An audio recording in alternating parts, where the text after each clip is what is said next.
So if you guys don't know me, yeah, I'm Anita Angela. Yeah, I'm Anita. So tonight, how many of you guys are really blessed by the praise and worship? And personally, I'm really blessed, and it's such a very good time just worshiping God together with all of you. And I really love this time. Yes. So without further ado, without further delay, maybe I just want to share a little bit, and I hope my message tonight can encourage you guys. Yes, so let's get ready. So my main passage for tonight is only this. I only have two verses, and this is my main passage. It is in Mark 4, verse 26 to 29. It says, and he said, the kingdom of God is as if a man should scatter seed on the ground and should sleep by night and rise by day. And the seed should sprout and grow. He himself does not know how. For the earth yields crops by itself, first the blade and the head, after that the full grain in the head. But when the grain ripens, immediately he puts in the sickle because the harvest has come. So you know, if you have been following the awesome series by Pastor Kong, about the kingdom of God, it's been amazing. So I hope if you guys miss it, I really encourage you guys to just really look into CHC app and just listen to it all over again, because yeah, it's so amazing. So yeah, so we are now in this series, in this like topic about the kingdom of God. So I thought it will be nice about sharing about this kingdom of God. Yeah, so in Mark 4 says the kingdom of God is as if a man should scatter seed on the ground. So okay, so then my question is this: why is it like the kingdom of God is as if as a man should scatter seed on the ground? Don't you find it strange? Like the kingdom of God is something we know. Okay, we learned that Pastor Kong shared with us that the kingdom of God is something that's the rule of God. It is something spiritual. It is supernatural and it is miraculous. But the Bible says it is as if a man should scatter seed on the ground. Yeah. So what? So why is it the same? So why is it the same? Why does it seems to be so natural? It seems that nothing is special in scattering the seed on the ground, or you can call it as like farming. It is just a normal activity. So I think this really gives me a revelation that actually, let me go on to my next slide. The most natural thing that we do, there is God's supernatural intervention in it to give us the harvest that we need. How many of you guys can say amen? Amen. Yes, I heard it by faith. Yeah. So scattering seeds actually is a very natural activity. Anyone can do it. And the wonderful thing is that that you don't need to have a degree in agriculture to really scatter a seed. Just scattering the seeds. Okay, you don't really need to study. Okay, wait, let me go and study about how to really scatter a seed and scatter my seed. Yeah, so a farmer doesn't need to know all the science behind how the seed works. He simply has to act in faith and obedience to the laws of sowing and reaping in order to see the harvest of the seed. And yeah, so all of us like to see God's intervention in a very supernatural way and or in a very miraculous way. We want everything to be instant. When we woke up from our sleep, suddenly all the problems will be gone. Yes, okay, it is good and God can do it, and don't stop believing God for miracles. However, we must understand that from this parable, in Mark 4 that we just read previously, we learn an important principle here, that truly there is a miracle in the mundane. You know, scattering seed is like doing something in the mundane. Yes. And yeah, maybe many of you guys has been thinking, what is mundane care? Oh, I've heard it so many times, but I don't really know what does it means. So there is miracle in the mundane. Mundane is like ordinary and not interesting in any way. So we can really relate that this scattering seeds is actually a very mundane act. It is like very natural activity. It is ordinary. It is not interesting. It's not like you will be like looking for, oh yeah, I'm going to scatter my seeds. It can be as uninteresting as possible. Yeah. And yeah, and it seems that we are just doing very ordinary things, or we are just doing a very natural things. And yeah, we every single week we pray day in, day out, even in our giving, we just give every week in the cell group, every single week. And maybe if you're a student, in your studies as well, you attend class every day, and yeah, it seems so boring, so mundane. It is just a routine because yeah, I don't have anything else to do, so let me just attend my class. And yeah, nothing really spectacular came out of it. But I want to remind us once again tonight that this is how the kingdom of God, the rule of God works. As we remember the verses that we read, first the stalk, then the head, and then the full kernel in the head. In other words, God is working his miracles as you do the mundane. As you do the ordinary things, God is doing his miracles. And just like the man, he does not even know how. And we too sometimes we don't know how. But when the time has come, it has ripened, be prepared because the harvest has come. So tonight, I just want to encourage all of us here to keep on coming to cell group, keep on to listening to the word of God, keep on giving to the kingdom of God, keep on sowing, keep on showing even in your quiet time. You know, we have been in the season of really seeking God's presence. We have been in the season of silence and solitude and spending time in God's presence. And yeah, keep on showing up in your daily quiet time. Keep on reading the word of God. And if you're a student tonight, keep on attending your class, even if it is online, keep on attending your class. Don't skip it. And if you are working, keep coming to work diligently. And many times as we are doing all these things, attending online class, attending, even going to work, even your pray, like your daily quiet time, your daily prayer, many times you will feel nothing, or maybe to the point that you are actually quite frustrated, like, oh, online again, please. Oh my God, I'm so enough of having things online, that you just felt nothing, and you just felt even like bored or like frustrated. But you will be surprised when the time has come and the breakthrough you have been waiting for finally came, because yes, once again, I want to remind you, there is miracle in the mundane, in the ordinary things that you do. Amen? Yes, amen. And yeah, just because something is boring, it doesn't mean that God is not in it. Yeah, I want to just say it one more time. Just because something is boring, it doesn't mean that God is not in it. So let's just, you don't need to open the Bible. But we all know the story of David. Just like how God prepared the shepherd boy David, day in, day out, he was faithfully tending his sheep diligently, protecting his sheep from the attacks of the bears, of the lions. And little did he know that it was actually to prepare him to defeat his Goliath. And then the second story that I want to bring us into is the story of the wall of Jericho. And I'm pretty sure all of you guys are quite familiar with this story as well. And yeah, just like how God commanded Joshua to march around the walls of Jericho for 7 days without allowing them to really make any single sound. So, this walking to the walls of Jericho for 7 whole days, it can be the most boring things ever in your life. If you think your life is boring, like if you think like your life currently is very boring, wait until you have to walk around the walls of Jericho for 7 days without being allowed saying anything. It can be the most boring and mundane things ever. But little did they know that the walls will fall down on the 7th day. And yeah, just because something is boring, it doesn't mean that God is not in it. And character does not build overnight. You don't suddenly become successful overnight. You don't suddenly become the top student overnight. The top student like spend his or her time diligently studying every day, diligently submit his or her projects on time with a determination. Oh, I want to be a top student. I want to make my family proud. I just want to be the best. Let me do whatever I can to be the top student. And yeah, there is this process that we don't actually see from this top student you see in your class, because they spend hours, they spend more time than you in doing and in studying, in doing their assignments. And yeah, let's trust in the process.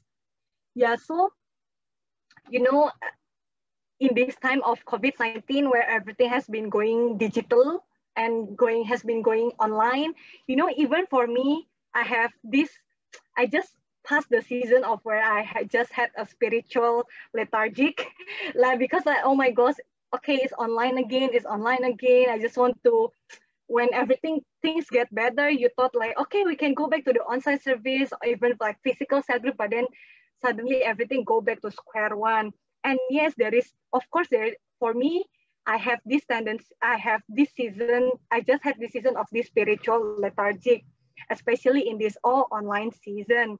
But you know, one thing that I really learned about this whole thing is that about this miracle in the mundane is I keep showing up. I keep faithfully showing up. You know, if you guys know, a few weeks back, there is this early morning prayer meeting for 2 weeks. Yeah, for 2 weeks straight, we have early morning prayer meeting at 6 a.m. You know, I'm like, okay, can I break a bit that I show up every single day in that 2 weeks? Okay, let me break a bit.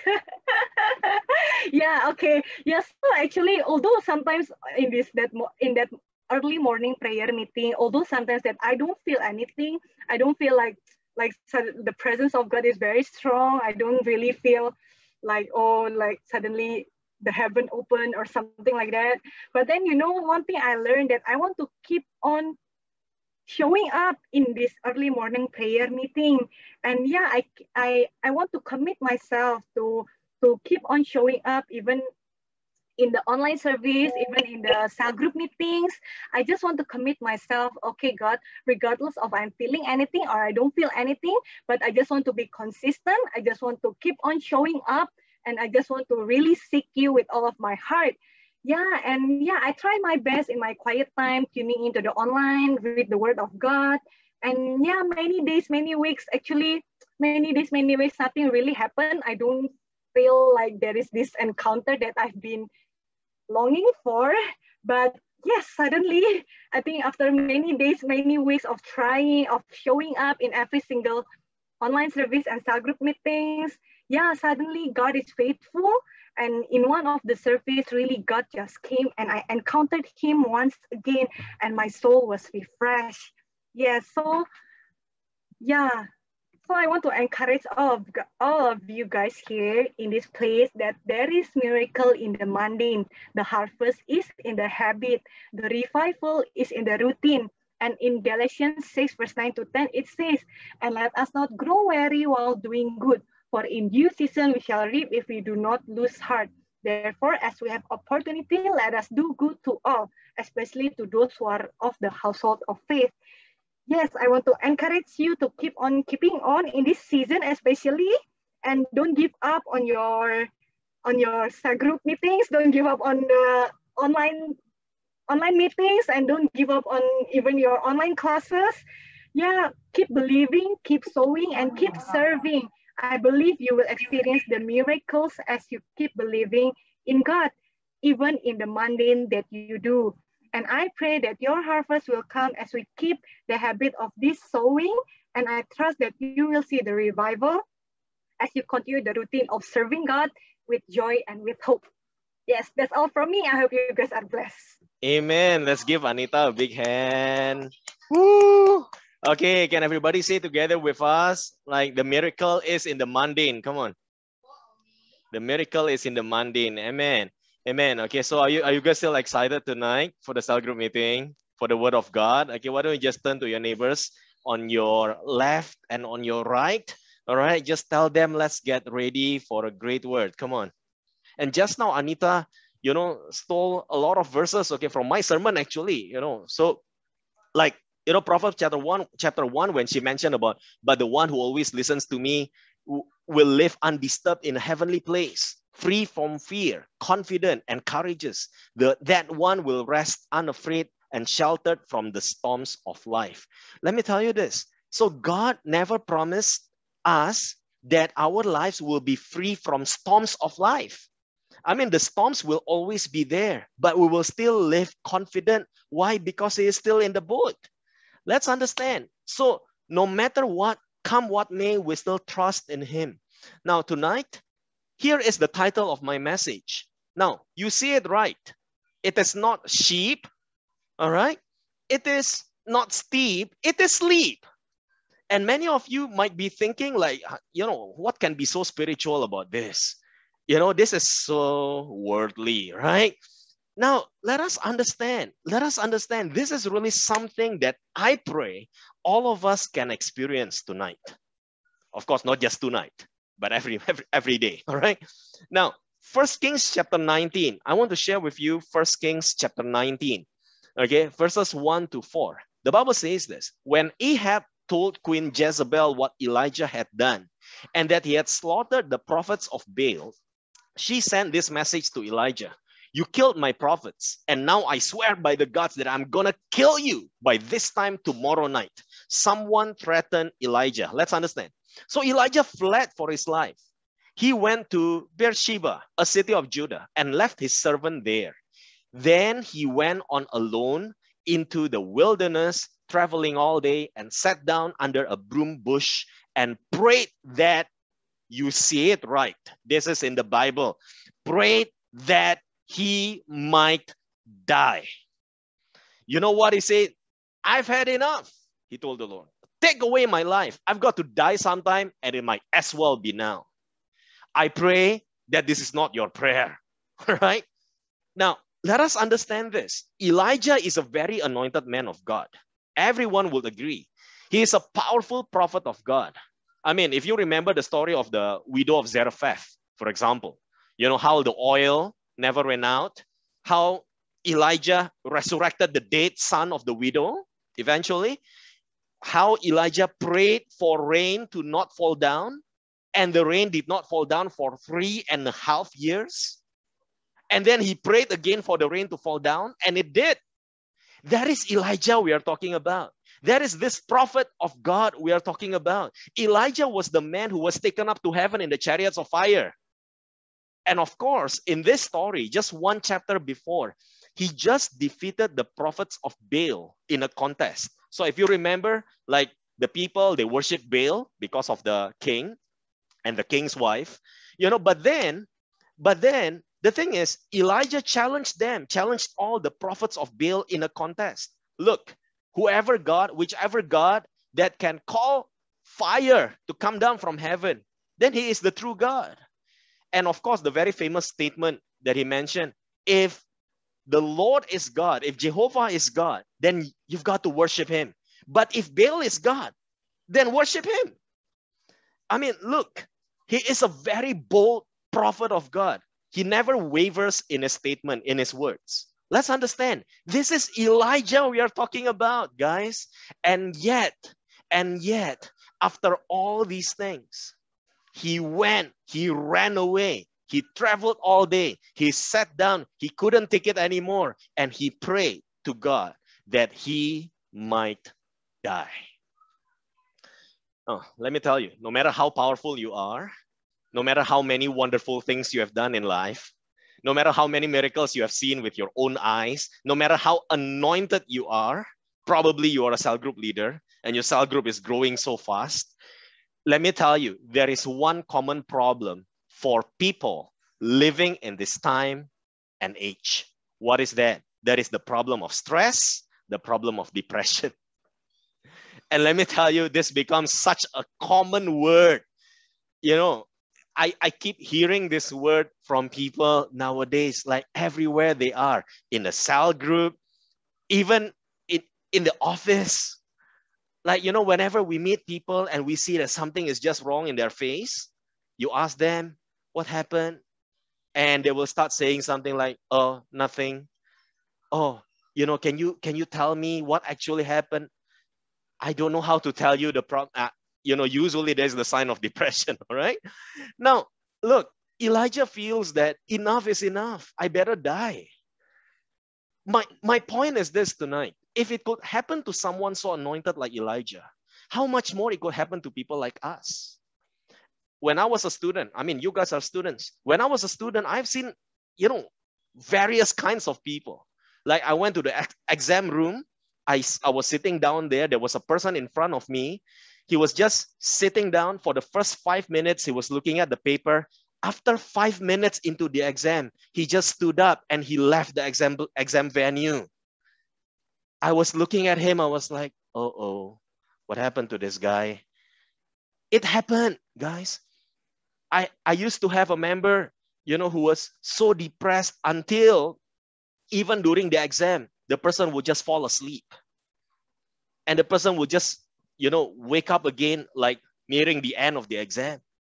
It happens, guys. Let's understand. And of course, this COVID situation has brought so much stress in our family, in our study, in our work, our lives, our finances, and problems come one after another, right? A lot of postponement of schedules, of meetings, of deadlines. And some of you might feel exactly like how Elijah did. Enough is enough. I mean, are you trying to play around with me, God? After phase 2 is phase 3, and then phase 2 again. Then what? Phase 1 again. I better die.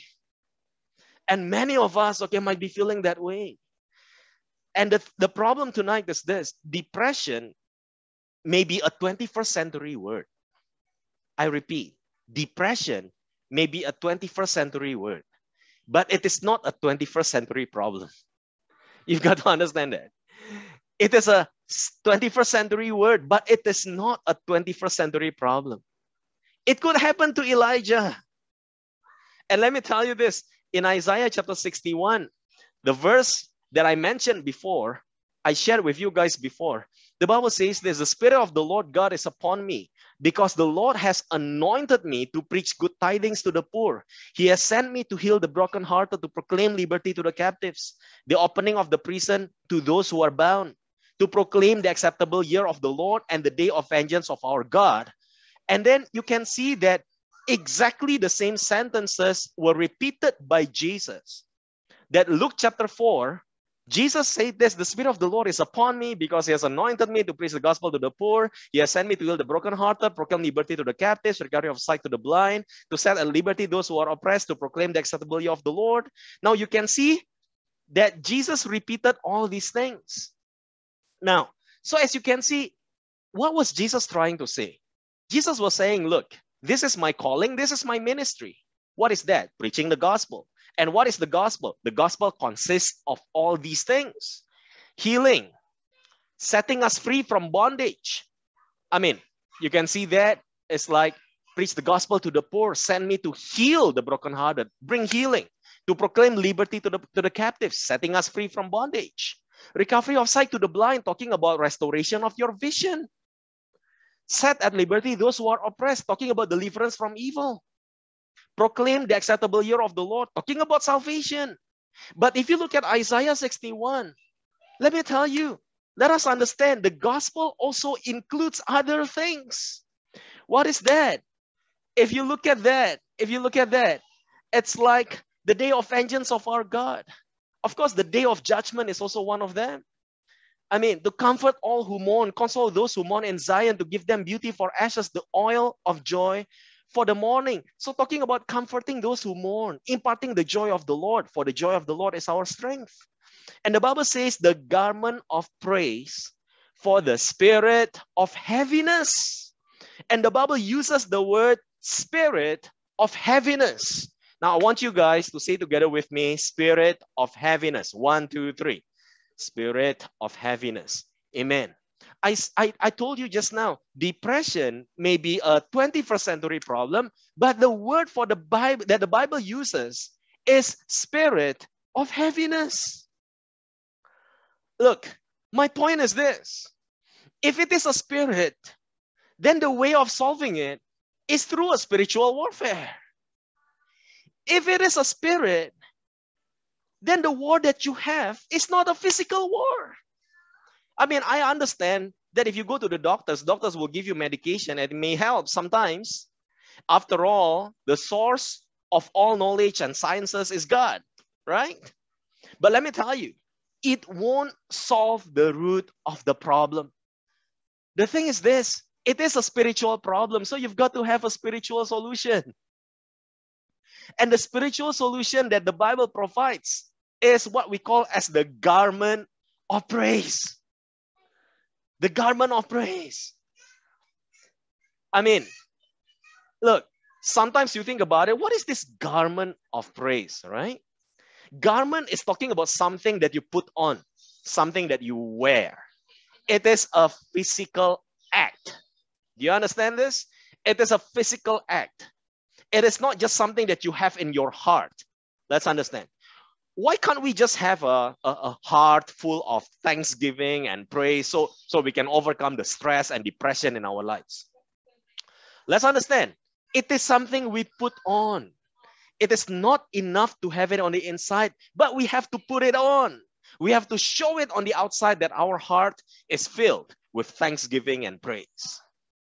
And tonight, I want to teach you something that is very, very practical, that we do it in our physical realm. What is that? It is the word sleep. All right? So say together with me, sleep. Amen. Sleep. When you make a decision to sleep, let me tell you this. When you make a decision to sleep, amidst all the problems you are having in your life, in your mind, you are basically telling your body, you are telling your brain, your soul that, hey, you know what? I have everything under control because I know that I've got Jesus with me. Many people, they cannot do that because they just cannot trust enough that everything is going to be all right. If you want to say that, look, there is nothing spiritual about sleep, let me tell you, you're wrong. You're really wrong. When you make a decision to sleep amidst all the problems you have, you're telling your mind, you know what? Everything will be okay. I know the problems are still there. I know the storm will still be there. But everything will be okay because I know that I've got Jesus with me. Look, there's a story in the book of 1 Kings chapter 19 just now, the story of Elijah. When he prayed that, God, I might as well just die. You know, I mean, I will die someday anyway. So might as well be now. You know what happens in verse 5? I just want to continue reading. The Bible says this in verse 5. Then he lay down and slept beneath the broom bush. But as he was sleeping, an angel touched him and told him to get up and eat. If you think that there is nothing spiritual about sleeping, you are wrong. All right? Now he looked around and saw some bread baking on hot stones and a jar of water. So he ate and drank and lay down again. So some of you think that resting is just a natural thing to do. Right? We all need to be constantly reminded that resting is God's command. I want to repeat this. Resting is God's command. The Bible calls it Sabbath. If you think that there is nothing biblical about sleeping, there is nothing biblical about resting, I'm so sorry, you're wrong. It is God's command. You know, experts actually tell us that 10 p.m. to 2 a.m., okay, that V shape in the clock, all right, 10 p.m. to 2 a.m. is the golden hours, all right? It's the most important window for our sleep. Many people think that, hey, you know what? I've still got deadlines to do. So let me just finish everything, all right? Do everything all the way until 3 a.m., 4 a.m. And after that, I can sleep peacefully. Now, experts say, actually, that is a bad move. That is wrong. You shouldn't do that, all right? In fact, if you can have a quality sleep between 10 p.m. to 2 a.m., of course, I'm not saying 2 a.m. you wake up, all right? You know, I mean, of course, you can sleep longer than that. But if you can have a quality sleep between 10 p.m. to 2 a.m., then you will be rejuvenated in your body, in your soul, in your spirit, I mean, in your strength. And you'll be fresh enough, your mind will be fresh for you to do the next activities in the next day. So tonight, I want to show you some examples, all right? So in the Bible, let us open up Genesis chapter 28. I put up on the screen. You may take a look. Genesis 28. Okay, this is a story about Jacob. So Jacob left Beersheba and journeyed toward Haran. That night, when he stopped to camp at sundown, he found a rock for a headrest and lay down to sleep, and dreamed that a staircase reached from earth to heaven, and he saw the angels of God going up and down upon it. You want to say sleeping is just a natural thing? I don't agree. It is spiritual. At the top of the stairs stood the Lord. I am Jehovah, he said, the God of Abraham and of your father Isaac. The ground you are lying on is yours. I will give it to you and to your descendants, for you will have descendants as many as dust. They will cover the land from east to west and from north to south. And all the nations of the earth will be blessed through you and your descendants. What's more, I am with you and will protect you wherever you go and will bring you back safely to this land. I will be with you constantly until I've finished giving you all I am promising. Guys, bear in mind all these things happened when he was asleep. Okay? Then Jacob woke up and he said, God lives here. He exclaimed in terror. I've stumbled into his home. This is the awesome entrance to heaven. I want to say that in my sleeping room, you know. Honestly, in my bedroom, I want to say that. I want to experience this kind of thing. Look, when Jacob rested, God gave him a vision. And sometimes for us to be able to know that God is alive and to say, like Jacob said, God lives here, sometimes what we need to do is just to sleep. And many of us in this place, we are blaming him. We are like, God, how come now, I just feel so tired every single day and I can't sense your presence anymore. I can't listen to your voice anymore. You know what you've got to do? Sleep. All right? Have enough rest, please. How do you even want to have a good cell group meeting, to have an encounter with God if you don't even have enough rest? Look, when Jacob rested, God gave him a vision. And he was able to say, God lives here. All right. Say together with me. I will take time to rest. Amen. Now tell your neighbors on your left and right, take time to rest. Come on. Take time to rest. Take time to rest. Amen. Amen. I want to share with you guys Psalm 1-7, verses 1-2. The Bible says, unless the Lord builds a house, the work of the builders is wasted. Unless the Lord protects a city, guarding it with sentries will do no good. It is useless for you to work so hard from early morning until late at night. Some of you say hallelujah already. It is useless. This is what the Bible says. It is useless for you to work so hard from early morning until late at night, anxiously working for food to eat, for God gives rest to his loved ones. Guys, rest is a gift from God. Let's understand. Take time to rest, sleep. The Bible says, unless the Lord builds a house, unless the Lord builds your business is wasted, guys. Unless the Lord builds your career, your work is wasted. Unless the Lord gives you the promotion, you won't get promoted. Bear this in mind when you go to the workplace next time. So don't even think of backstabbing your colleagues or cheating in any way so that you will get promoted. I mean, make no mistakes. Is God against hard work? Of course not. Of course not. I mean, God worked so hard for 6 days. And on the 7th day, he rested, the Bible says. I mean, he worked so hard for 6 days, but he still got time to rest. I mean, many of us only work for 5 days, right? Right? Look, but yet Saturday, Sunday, we still don't want to rest. During this time of rest, during this time of silence and solitude, what Pastor Gong shared with us, this is the time where God gives us so much revelation. This is the time where God will renew our strength. So again, say together with me, I will take time to rest. Amen. Amen. Tell your neighbors on the left and right, okay, take time to rest. Come on. Take time to rest. And these are the verses that Anita shared with all of us just now in Mark chapter 4. The Bible says this, and he said, the kingdom of God is as if a man should scatter seed. I mean, look, the Bible says what? A man should scatter seed on the ground. And then the Bible says what? And should sleep by night and rise by day. And the seed should sprout and grow. He himself does not know how.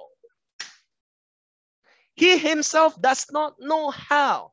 You know what? Actually, another translation even puts it this way, that whatever happens, the growth, he does not even take part in it. He does not even help in making it grow. He does not know how.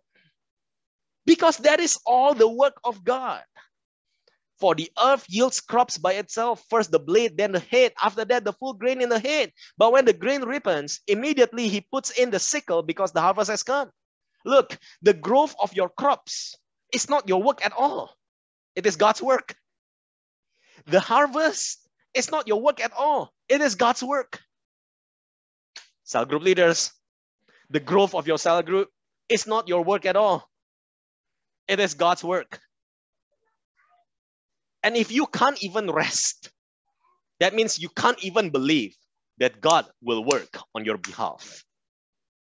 If you can't even rest, you can't even believe that everything will be taken care of.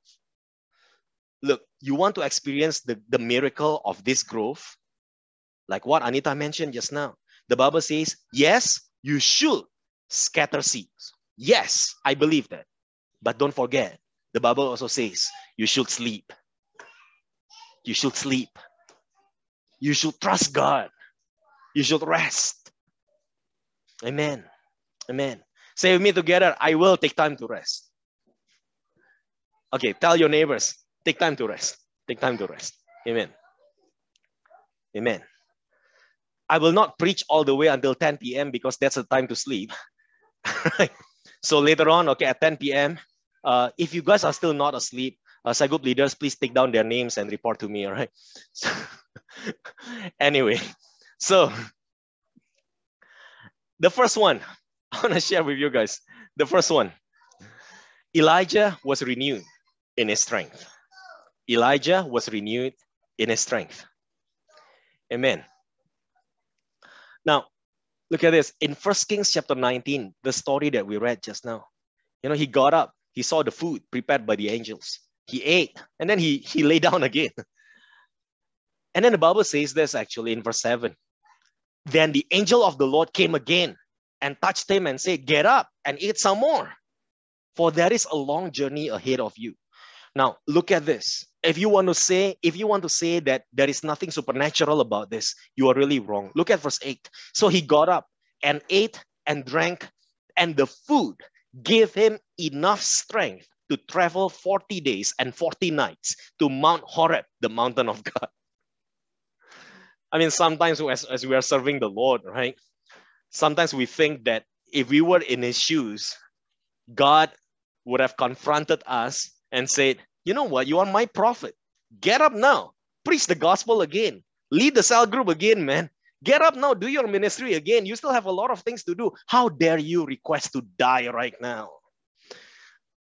Look, guys, no. When you have time to rest, your strength is renewed. When you don't rest because you are so worried about your study, about your job, about everything else, about your family, then you won't even have enough strength to complete your task.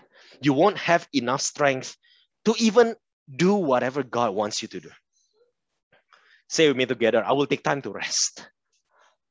Okay, one more time. Turn to your neighbors, okay, the people on your left and on your right. Okay, take time to rest. Come on, take time to rest. Take time to rest.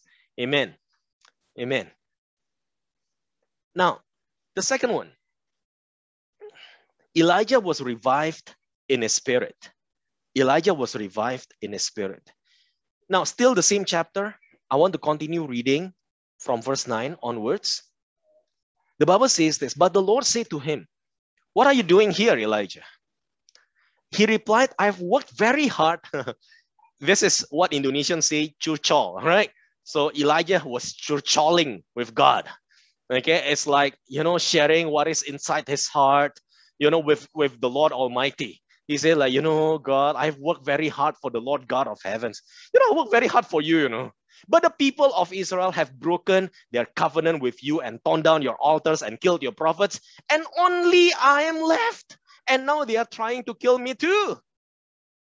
Can you see how desperate he was? Go out and stand before me on the mountain, the Lord told him. And as Elijah stood there, the Lord passed by, and a mighty windstorm hit the mountain. It was such a terrible blast that the rocks were torn loose. But the Lord was not in the wind. After the wind, there was an earthquake. But the Lord was not in the earthquake. And after the earthquake, there was a fire. But the Lord was not in the fire. And after the fire, there was the sound of a gentle whisper. When Elijah heard it, he wrapped his face in a scarf and went out and stood at the entrance of the cave. And a voice said, "Why are you here, Elijah?" Again, look at this. What is it? He replied again, "I've been working very hard." Okay, it's like this is like the prayer of a cell group leader, right? "I've been working very hard for the Lord God of the armies of heaven. But the people have broken their covenant and have torn down your altars. They have killed every one of your prophets except me, and now they are trying to kill me too." Look, a lot of times we expect God to appear in a very bombastic way. Okay, a lot of charismatic Christians like us, okay, when we go to church during the worship, you know what we are expecting? We are expecting some shaking of hands, all right? We're expecting some trembling in our body. We are expecting God to appear in a very bombastic way, all right? And when that happens, then we say, "Oh, God is here. Oh, Jesus is alive." What are we expecting? We're expecting earthquake. We're expecting mighty windstorm. We're expecting fire. But the Bible says that the Lord was not in all those things. Let's understand.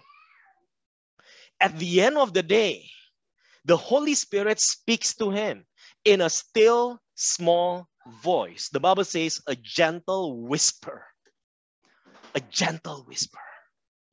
And let me tell you, a lot of times when, our life is just in a mess, we just want this kind of voice. The Holy Spirit comforting us, speaking to us. Look, what we need is not an earthquake. It's not a mighty windstorm. It's not a fire. At the end of the day, yes, we are charismatics. But look, at the end of the day, what we need is not just about the signs and wonders. What we need is this person of the Holy Spirit. I mean, we just celebrated Pentecost. What we need is really the outpouring of the Holy Spirit one more time in our lives. I mean, guys, sometimes when our lives are so cluttered because of all the messes that COVID brings, let me tell you, it's like I need to change my schedules, my meetings, so many things, just because of all the changes. We just simply cannot think clearly anymore because of all the changes, right? And in this period, do you really expect God to create another explosion in your life? I mean, it's like kaboom again. At the end, no, God, my life is just so messy already. My life is too cluttered already. Don't create another explosion, please. Look, what I want, God, just speak to me. He wants to speak to you. He wants to talk to you in a gentle whisper. He wants you to tell him what has been troubling your heart so far. And Elijah felt so tired. He had done so many things for the Lord, and the enemies kept on coming to him.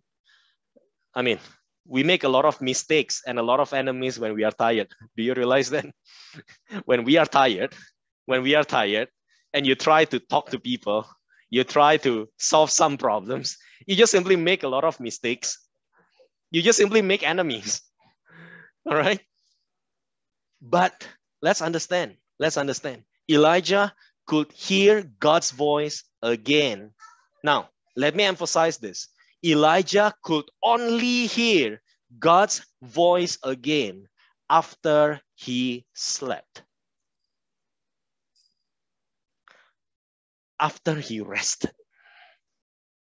After you really took time to rest, to pause for a while. Find your place of silence and solitude.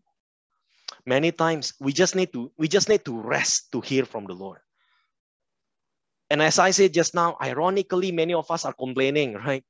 How come right now we feel so far away from God these days? You know, I feel fatigued because of all the changes, all the online meetings, all the online lessons, online.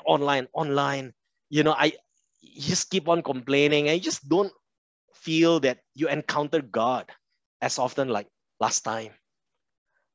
At the end of the day, what you need is really to rest. Say with me together, I will take time to rest. Amen. Tell your neighbors on your left and right, take time to rest. Come on. Amen. Amen. Many of you students, you just finished your exams. And yeah, I mean, exam is over. During the exams, let me tell you, I know that I was a student once, right?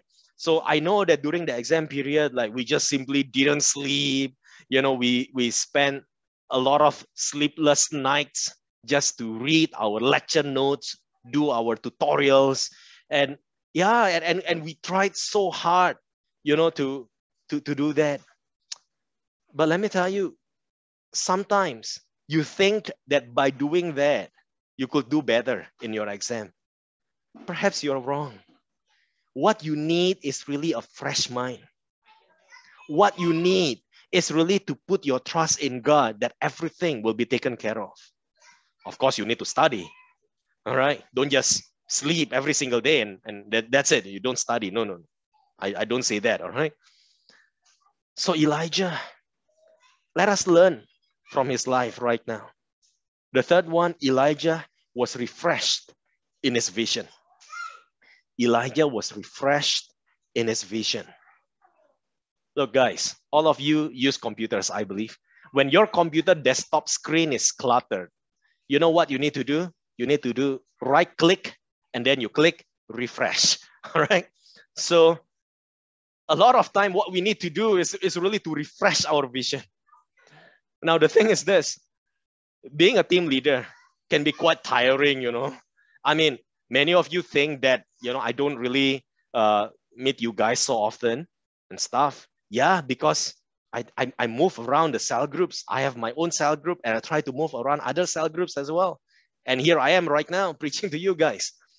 Look, sometimes I've got to meet people. Sometimes I've got to talk to people. And the thing is, yes, sometimes it can be quite tiring. And sometimes my vision can be blurred. And I feel exactly like what Elijah felt. It's like there are just so many people against me. You know, God, I've been working so hard for you day and night, day and night, day and night. But there are just so many people against me. There are so many people who, you know, by the look of their face, just simply want to kill me. All right. During my silent retreat, quote, quote, in my hotel room, like it just simply gave me a perspective, a new perspective. If you look at the story one more time, do you know what was actually his problem? Look at what he shared to God. Look at verse 10 if you look at that. Verse 10. And killed your prophets. And then he mentioned this word. And only I am left. Now look at verse 14. Look at verse 14. The Bible says what? He replied again, I've been working so hard, And then they have killed every one of your prophets except me. Do you know what his problem is? He felt that he was alone. He felt lonely, guys. And many of us, when we serve God, that is what we feel as well. That is what we feel as well. You know, he felt so lonely. It's like everyone is just against me. I'm trying my best to serve God, to serve the people. But here is the people's response. They just don't appreciate what I'm doing. The people are just against me. They talk bad about me, and so on and so forth. Until he felt like, I'm just so tired, God. You know, I might as well die. You know what God told him? Go back to the desert road to Damascus. And when you arrive, anoint Hazael to be king of Syria. Then anoint Jehu to be king of Israel. Then anoint Elisha, the son of Shaphat of Abel Meholah, to replace you as my prophet. Eventually, we know that Elisha will replace Elijah. All right, Elisha was actually Elijah's disciple. Now, The Bible says, verse 17, anyone who escapes from Hazael shall be killed by Jehu, and those who escape Jehu shall be killed by Elisha. And incidentally, this is still God speaking. There are 7,000 men in Israel who have never bowed to Baal nor kissed him. Now, I was really wondering when I read this, I mean, think about it, guys. If there were 7,000 other people who never bowed down to Baal, who actually supported Elijah, how could Elijah think that he was alone? Isn't that weird?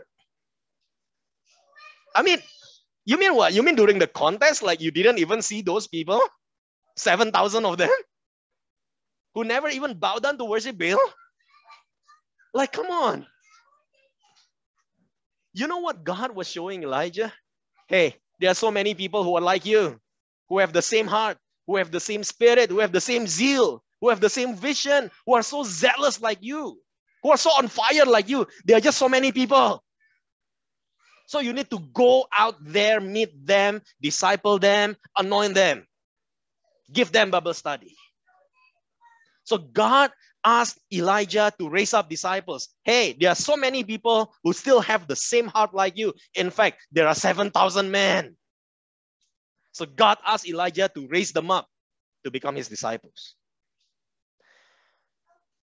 When you really feel lonely, let me tell you this. Sometimes your vision is just blurred. You just don't see these people. You just don't see them. When you really feel lonely, let me tell you, it doesn't mean that you are really alone. I mean, next time when you get married, you will understand this. When wife feels lonely, usually the husband scratches his head, right? Hey, I thought every day I'm at home. I thought every day I'm always here beside you. How could you feel lonely, right? That's impossible. It doesn't make sense, is it? All right? But because, look, when you feel lonely, it doesn't really mean that you are alone. Sometimes your eyes simply need to be open. Elijah needs to rest before he's able to see clearly what he should do.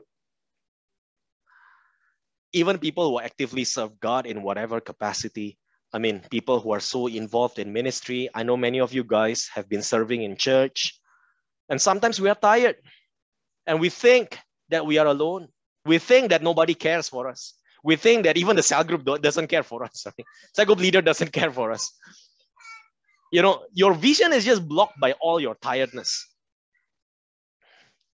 All right. So, I mean, sometimes like there are cell group members, who feel that, hey, you know what? I fell sick and nobody gave me a call. My cell group leader never gave me a call to pray for me. All right. So I'm hurt. I don't want to come to cell group anymore because cell group never cares for me. I mean, sometimes your vision is just blurred. The more you fall into it, after you say that cell group doesn't care for me, you know how it gets extended? Then you will say, church doesn't care for me. You know how it gets extended even further? The moment you step out, you say, God, you don't even care for me. Right? At the end of the day, it's like, look, come on. Can you just have a good rest? Open up your eyes and see clearly. There are just so many people who care for you. There are just so many people who are praying for you. Your vision is blocked by all your tiredness. Now, you guys remember the story of Mary and Martha. Am I right? All right. So Martha kept on serving God, serving Jesus, preparing food on the table, all right, doing this, doing that, and so on and so forth. She was just so busy. I mean, we all know the story. We all have heard the story. I mean, is there anything wrong with what she did? Actually, I mean, serving God is good, right? It is good. It is good. And Jesus actually never complained about that. I mean, Jesus never said, Martha, can you stop serving? Can you stop doing what you're doing right now and just come here? Jesus never said that. Let's understand. There is nothing wrong about it. But things happen the moment Martha said something to Jesus. And you know what she said? Lord, don't you care that my sister is just sitting down there and not helping me? Now, the question is so funny. If you think about it, Lord, don't you care? I mean, it's like, look, you are so busy working, you are so busy serving God, and your conclusion is God doesn't care? How does it even make sense? Your vision is blurred. Probably what you need to do is just to stop and rest. But, you know, if I stop working for God, then what about my members? They will not be taken care of. Look, you've got to have faith that everything will be all right. You've got to have faith that, look, the seed of the word that you plant inside the lives of the people that you reach out to, that you give Bible study to, the seed will grow. That the Holy Spirit will continue working. Yes, you stop talking, but the Holy Spirit will continue talking in their lives. You've got to rest. Coffee and Red Bull will cheat on you, right? They make you think that you are not tired, but actually you are. You know what Red Bull does? Okay, it will just manipulate your mind to make you think that, oh, I can do this. I'm still fresh, all right? I'm not tired, I'm not sleepy, but actually you are. I thank God, I really thank God for a few days of quarantine in the hotel room. I could see a whole new perspective that, hey, I'm actually not alone. I have so many disciples who have the same heart, who have the same zeal, who have the same vision, who have the same faith, and we are all in this together. And the Holy Spirit talks to me again. It's like, look, you know what you need to do? Go out there and disciple the people. We can carry this revival together. I know this is pandemic time, but revival never gets old. Huh? You know, let's understand. We can carry this revival together. We pray for this revival to happen. We pray for this revival. I just texted Jason and I said, look, a lot of NTU people are graduating. They have graduated, in fact. Let us really reach out one more time to the NTU students. All right, let us really reach out one more time to the people who do not know the Lord.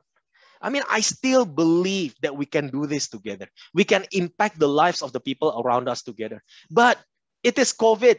Yes, I know. Whatever it is, look, the food that God prepares for us will cause us do supernatural things. I don't have to do everything by myself. I have a spiritual family. So God really renewed my vision. I pray tonight that you guys are blessed by the word. Amen. As I said, I cannot continue talking because 10 o'clock, you got to go to sleep, right? So, I mean, we must be the doer of the word, right? I mean, not just the hearer of the word. So let us make a commitment.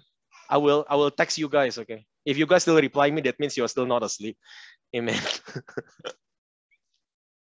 So tonight, let us really remember, Elijah was renewed in his strength. Elijah was revived in his spirit, and Elijah was refreshed in his vision.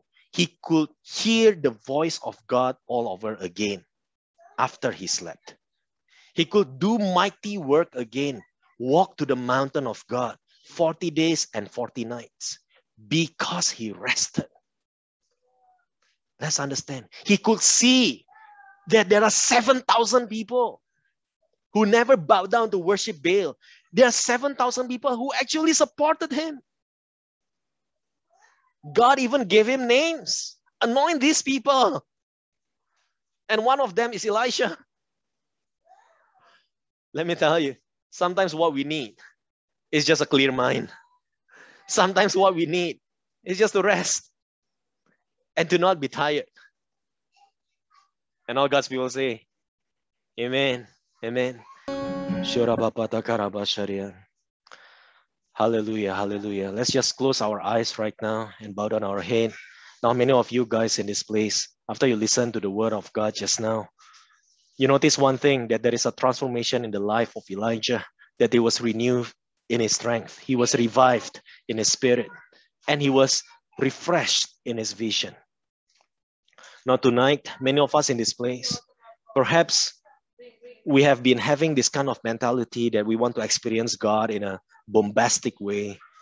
But remember what the Word of God says, what Anita shared just now, that sometimes revival happens in the mundane. Miracle happens in the mundane. You know, sometimes what we need is just the Holy Spirit to speak His voice to us one more time. And to let us know that He is here with us. That He is still here with us. He never leaves us.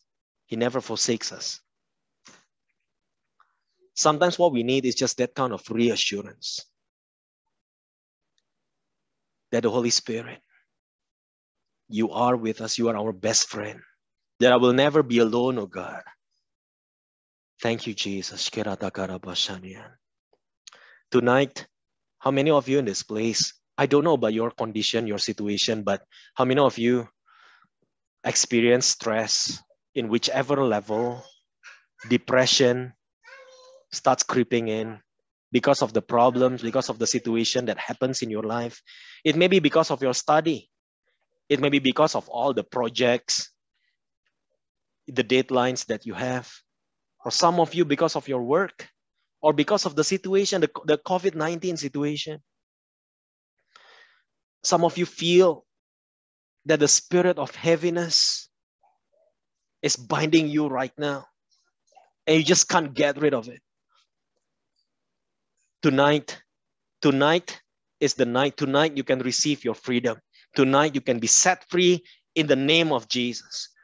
Tonight, where there is Holy Spirit, there is Spirit of the Lord, there is liberty. Let us claim the liberty that He has given for us. Tonight, we cast out the spirit of depression, the spirit of heaviness in the name of Jesus. Get out from our lives. Let the Spirit of God refresh us one more time, oh God. And tonight, oh God, we want to make a commitment that we want to have our rest in Jesus' name. We want to put our faith in You. We do not want to worry again over the situation that we have, over our study, our family, over what other people might say. Tonight, we just want to put our trust in You, Lord. We want to rest in the Lord. We want to say that everything is going to be all right because Jesus is with me, because Jesus is in our boat. Oh, thank You, Jesus. So,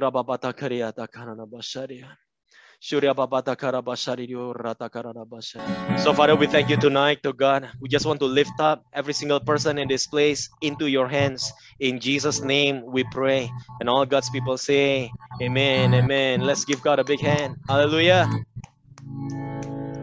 Amen, amen, amen, amen, amen.